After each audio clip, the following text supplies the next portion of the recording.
আসসালামু আলাইকুম রহমতুল্লাহি ওয়া বারাকাতুহু। ওয়ালাইকুম আসসালাম ওয়া রাহমাতুল্লাহি ওয়া বারাকাতুহু। হুজুর কেমন আছেন? আলহামদুলিল্লাহ ভালো আছি। কেমন আছেন আপনি হুজুর? আলহামদুলিল্লাহ আমি ভালো আছি। হুজুর একটি কথা বলার জন্য এসেছি। জি বলেন হযরত।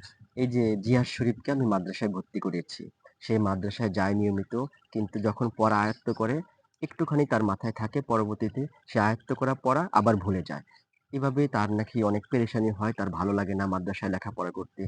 আপনি কিছু গুরুত্বপূর্ণ নসিহত তার জন্য যদি বলেন, তাহলে তার জন্য খুব উপকার হয়। জিহাদ শরীফ শোনো, আমি তোমাকে ছোট্ট একটা ঘটনা শোনাই।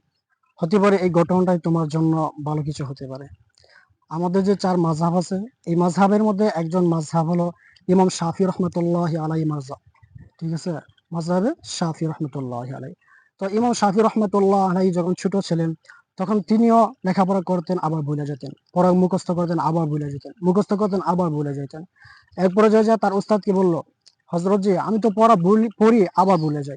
আবার পড়ি আবার ভুলে যাই। আমি কিভাবে মনে রাখবো একটু বলেন আমাকে?" তখন তার শায়েখ তাকে বলল, "হে শাফি শোনো, তোমাকে আমি একটা উপদেশ দিচ্ছি। এটা হলো যে তুমি ছোট বড় সকল গুনাহ ছেড়ে দিবা। দেখবা ইনশাআল্লাহ তোমার সকল পড়া মনে থাকবে।" তখন ইমাম শাফি রহমতুল্লাহ আলাই ছোট বড় সকল গুনাহ ছেড়ে দিল। দেওয়ার পরে যা পড়ে তাই মনে থাকে, যা পড়ে তাই মনে থাকে। এভাবে এক পর্যায়ে সে বড় আলেম হয়ে গেল। এমনকি এখন সারা পৃথিবী তাকে চেনে।